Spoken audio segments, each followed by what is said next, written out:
तो ये online cues में अभी हम इसके चले गए एडमिन पैनल के अंदर, और जैसे ही मैंने एडमिन पे क्लिक किया है तो यहाँ से एडमिन का हमारा जो है ये एडमिन के अंदर आ गए, और उसके अंदर हमारा जो login.php का पेज जो है हमारे सामने खोलना है। अब यहाँ पर मैंने जो अपने पेज का नाम रखा हुआ है बेसिकली वो इंडेक्स रखा हुआ है एडमिन के अंदर, तो यहाँ पे मैंने जो है क्लिक करके इंडेक्स वाले का कोड यहाँ पे इस तरह से करना है, index.php एंटर करूंगा तो खुल गया। यहाँ पे मैंने अपना यूजर आईडी राशिद लगाया और उसका पासवर्ड भी राशिद लगा के ये मैं आ गया अपने demo.php के अंदर। अब demo.php में तो मुझे काम नहीं करना, मुझे यहाँ से काम करना है एग्जाम कैटेगरी वाले पेज के ऊपर। तो यहाँ से मैंने एग्जाम कैटेगरी वाला पेज आपके सामने ले लिया। इसके अंदर इसका डिज़ाइन भी आपके सामने है, और इसमें अब हमने जो फंक्शनलिटी ऐड की है उसमें एक एग्जाम को कैसे ऐड किया जा सकता है, उसका टाइम कैसे ऐड किया जा सकता है, और उसको अपडेट कैसे किया जा सकता है, उसको डिलीट कैसे किया जा सकता है। तो इस चीज़ को करने के लिए पहले हम यहाँ पे देखेंगे कोई भी एग्जाम अगर आपको ऐड करना है, मिसाल के तौर पे हमने एक माइक्रोसॉफ्ट वर्ड का एक एग्जाम बनाना है, तो हमने एग्जाम का नाम क्या रखा, उसका टाइम सेट करना है, जैसे 30 मिनट उसका टाइम सेट किया और उसको हमने ऐड कर दिया। तो आप देखेंगे यहाँ पे न्यू रिकॉर्ड एडेड सक्सेसफुली लिखा हुआ आ गया, और उसके बाद देखें वो रिकॉर्ड भी यहाँ पे डिस्प्ले हो गया। इसके बाद अगर आपको उस रिकॉर्ड को डिलीट करना है तो यहाँ रिमूव पे क्लिक करें, तो देखें यहाँ पे लिखा रहा रिमूव रिकॉर्ड सक्सेसफुली, और जैसे ओके करेंगे तो वो यहाँ से रिमूव भी हो गया और यहाँ पे अपडेट भी हो गया। इसके बाद जो पहले से एग्जाम ऐड है अगर उसके अंदर हमें चेंजेस करनी है तो यहाँ पे एडिट पे क्लिक किया तो आपने देखा यहाँ एक और पेज आ गया अपडेट एग्जाम का, और यहाँ पे जाके हमने यहाँ पे इसकी जगह पे लिख दिया पाइथन और उसका टाइम सेट कर दिया 60 मिनट्स। और जैसे ही मैंने इसको अपडेट फॉर्म किया तो ओके किया तो देखें यहाँ पर भी हमारा कोड अपडेट हो गया और यहाँ पे वो चीज़ भी चेंज हो गई। सर ये पीछे से कभी हाथ मार रहा है कभी पाँव मार रहा है, इसको समझाओ तरह इस साइड पर, ठीक। तो उसके बाद जो है अब यहाँ पर आपके सामने एक सिचुएशन है। तो यहाँ पर जो आपने अभी ऑपरेशन देखा ये कितने पेजेस पे ऑपरेशन हुआ है हम समझते हैं। इसमें हमारा तो एक पेज ये इन्वॉल्व है जिसका नाम है एग्जाम कैटेगरी, दूसरा पेज जो हमारा एग्जाम है वो डिलीट वाला पेज एग्जाम है, और तीसरा वाला हमारा एक और पेज इसमें इन्वॉल्व है जिसका नाम है एग्जाम कैटेगरी अपडेट, ठीक है। तो सबसे पहले हम एग्जाम कैटेगरी को देखते हैं हमने इसमें क्या कोड किया था। तो एग्जाम कैटेगरी वाले पेज पर आएंगे यहाँ से हम। तो एग्जाम कैटेगरी में जैसे ही आप अंदर आएंगे तो जो इसका HTML CSS का जो कोड है वो तो अपनी जगह। अब हमने यहाँ पे जो इसमें PHP का कोड किया है वो किस तरह किया है, सबसे पहले हमने यहाँ पर आके एग्जाम कैटेगरी में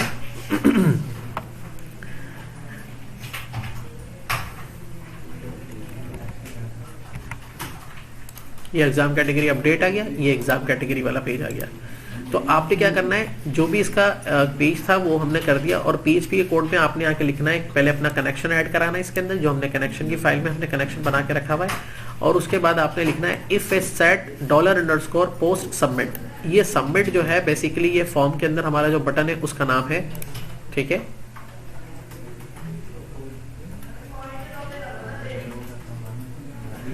चलो एड एग्जाम वाले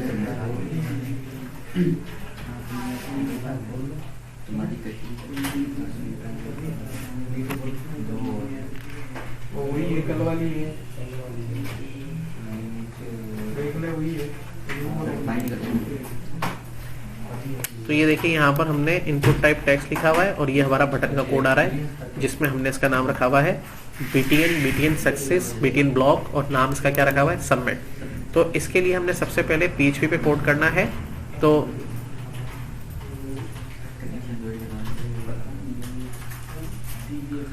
ठीक है, तो ये हम चले गए नीचे,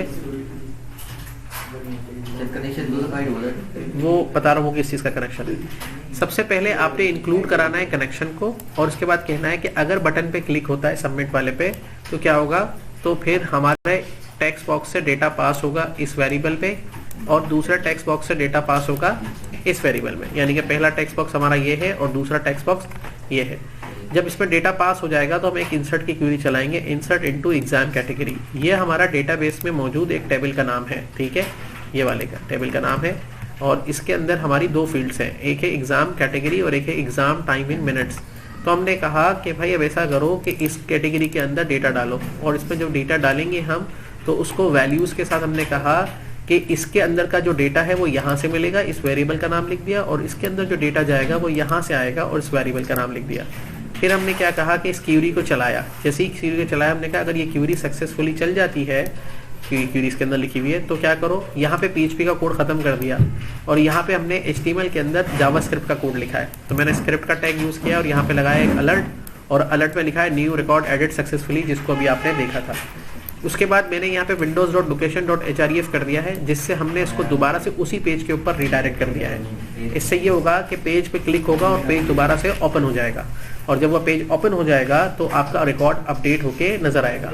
अगर ये कोड नहीं चलता तो इस सूरत में PHP का कोड दोबारा शुरू किया, एल्स का कोड लगाया और एक एरर आ जाएगा, एरर डिस्प्ले हेयर, कोई भी एरर जो होगा वो आप यहाँ डिस्प्ले करा देंगे और कनेक्शन को क्लोज कर दिया।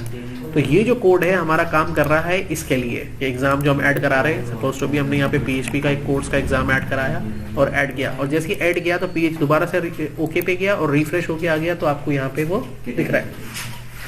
अब जो मैंने इसके ऊपर कोड किया है PHP का, वो इस वाले टेबल के लिए किया है, क्योंकि जैसे जैसे मैं रिकॉर्ड डालता जा रहा हूँ तो यहाँ पे हमें डेटाबेस से रिकॉर्ड मंगा के डिस्प्ले भी कराने हैं। तो उसके लिए हम क्या करेंगे, यहाँ पर हमने जाके यहाँ ऊपर की तरफ इस टेबल से पहले हमने दोबारा से PHP का कोड किया हुआ है। क्या किया हुआ है, ये कोड मैंने किया हुआ है टेबल में, ठीक है, दूसरे कॉलम में, और कॉलम में जाके यहाँ से मैंने शुरू किया है टेबल को, और टेबल के अंदर एक रो बनाई हुई है, और उसके अंदर जाके मैंने टेबल बॉडी के अंदर एक कनेक्शन ऐड कराया है, कनेक्शन ऐड करा के सारा डेटा फेच किया है। तो मैंने MySQL की क्वेरी चलाई है इस कनेक्शन को यूज करते हुए, और लिखा है select static from exam category, exam category में सारा डेटा लेकर आओ। किस में रखेंगे डेटा लाके, रिजल्ट के अंदर। इफ नॉट रिजल्ट, अगर रिजल्ट में डेटा नहीं आता तो ये एक एरर आ जाएगा, लेकिन अगर रिजल्ट में डेटा आ जाता है तो हमारा वाइल का लूप शुरू हो जाएगा। वाइल रो MySQL fetch assoc रिजल्ट, और इसका जो रिजल्ट का जो सारा डेटा है वो रो में आ जाएगा। अब उसके बाद हमने टेबल रो का टैग लिखा है, जिसमें टेबल हेडिंग है, जिसमें हमने PHP लिखा है और उस पर एको करके एग्जाम ID को शो कराया है।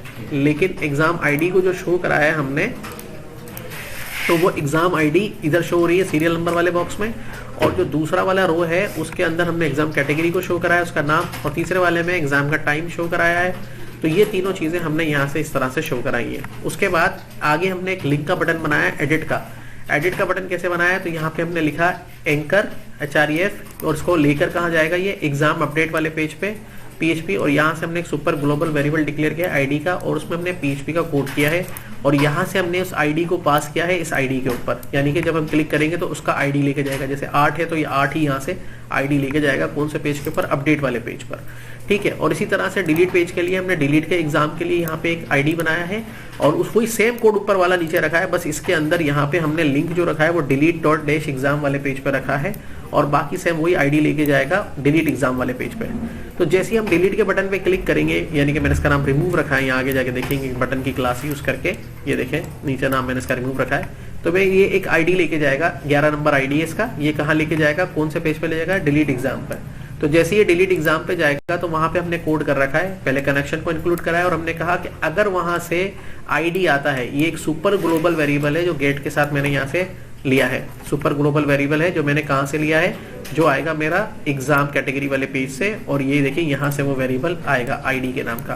तो वो कौन से पे जाएगा, यहाँ पे मैंने उसको कैच कर लिया। If A set $get ID, अगर इसमें ID आता है तो आप ये जो ID है वो पास करेगा $get ID को, तो इसमें अंदर वो ID आ जाएगा, 11 नंबर 8 नंबर जो भी है। तो मैंने यहाँ पे एक क्यूरी बनाई है रिजल्ट नाम की, और उसमें लिखा है MySQL क्यूरी, और क्यूरी चलेगी इस कनेक्शन को यूज करके। मैंने कहा डिलीट कर दो डेटा टेबल में से जहां पर कैटेगरी की ID मैच करती है जो ID वहां से आ रहा है उससे। तो जैसे ही मैंने यहाँ पे ये कोड लिखा, तो ये कोड लिखने के बाद ये वाला जो रिकॉर्ड है चलेगा, ये वाला कनेक्शन, और उस रिकॉर्ड को डिलीट करके रिकॉर्ड इधर दे देगा। अगर ये रिकॉर्ड नहीं चलता तो यहाँ पे एक एरर आ जाएगा, लेकिन अगर रिकॉर्ड सही चल गया तो कनेक्शन क्लोज हो जाएगा, और एक अलर्ट मैंने वही PHP वाला कॉपी करके यहाँ पे पेस्ट कर दिया कि लिखा आ जाएगा रिमूव रिकॉर्ड सक्सेसफुली, और दोबारा से वो हमें कौन से पेज पे भेज देगा, एग्जाम कैटेगरी वाले पेज पे। तो ये देखें रिमूव हुआ, एक अलर्ट आया, और दोबारा से हम इसी पेज पर आ गए। सिमिलरली एडिट वाले कोड के ऊपर भी जो मैंने कोड किया है उसमें मैंने क्या किया है, एडिट वाले कोड में मैंने क्या किया, इसी पेज को सेव एज कर दिया, किसको, एग्जाम कैटेगरी वाले पेज को सेव एज कर दिया, और उसका नाम मैंने रख दिया exam_category_update, और उसमें से ये वाला टेबल मैंने डिलीट कर दिया। तो आप नोट करें, सिर्फ ये वाला टेबल आपको नजर आ रहा है। जब यहाँ से ID लेके जाएगा उस वाले पेज के ऊपर, exam_category से ID जब पास होगा, यहाँ से जैसे आप क्लिक करेंगे तो सेम ID वाले वेरिएबल में लेके जाएगा, लेकिन इस वक्त लेके जाएगा वो इस वाले पेज के ऊपर। तो जब वो इस पेज पर आएगा तो उस पर पहले HTML CSS का कोड भी हुआ होगा और दीगर कोड भी हुआ होगा।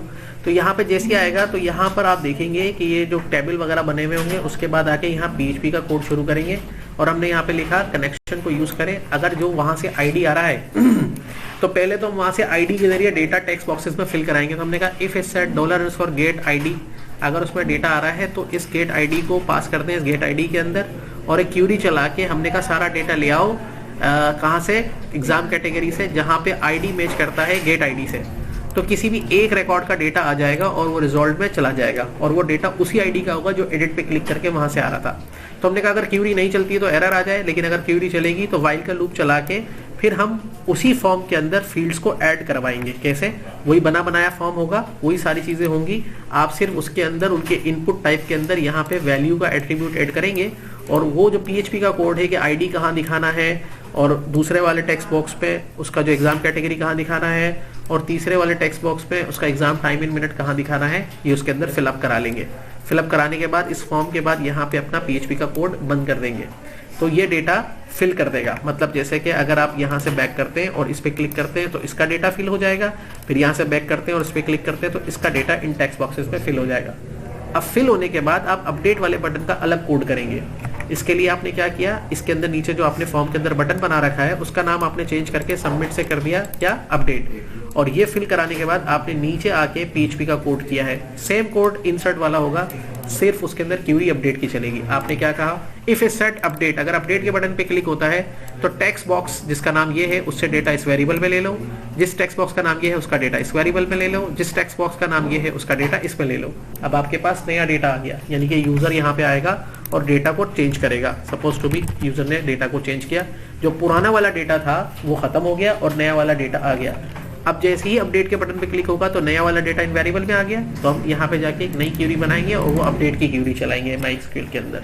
क्योंकि अपडेट करेंगे, अपडेट करो एग्जाम कैटेगरी को और सेट करो एग्जाम कैटेगरी के अंदर जो नया डेटा आया है इस पर, और एग्जाम टाइम पे जो नया टाइम वाला डेटा आया है इस पर, और वहां पर चेंज करना है जहां पे एग्जाम कैटेगरी की आईडी जो है, जो आईडी आई है ऊपर से उससे मैच करे। 8 नंबर तो 8 नंबर से, 9 नंबर तो 9 नंबर से। तो जैसे ही क्यूरी को हम चलाएंगे, क्यूरी सही चली तो दोबारा से अपडेट का एक हमारे पास जावास्क्रिप्ट का एक अलर्ट आएगा, और अलर्ट करके वो दोबारा हमें कौन से पेज पे भेज देगा, एग्जाम कैटेगरी के ऊपर। तो ये देखिए मैंने चेंज किया अपडेट, ये अलर्ट आया और ओके किया, और ये देखिए मैंने अलर्ट में लिख रखा था रिकॉर्ड अपडेटेड सक्सेसफुली, और दोबारा से मुझे कहाँ लिया है वो, एग्जाम कैटेगरी वाले पेज पे, और वो देखें यहाँ पे चेंज हो गया। दोबारा मैंने एडिट किया, यहाँ पे मैंने CSS लिख दिया और 60 लिख के अपडेट कर दिया। तो इस तरीके से देखें हमने ये अपना कोड पूरा किया, और अब हमारा प्रोजेक्ट पे हम एग्जाम की कैटेगरी को ऐड भी कर सकते हैं, एडिट भी कर सकते हैं और डिलीट भी कर सकते हैं। सही है।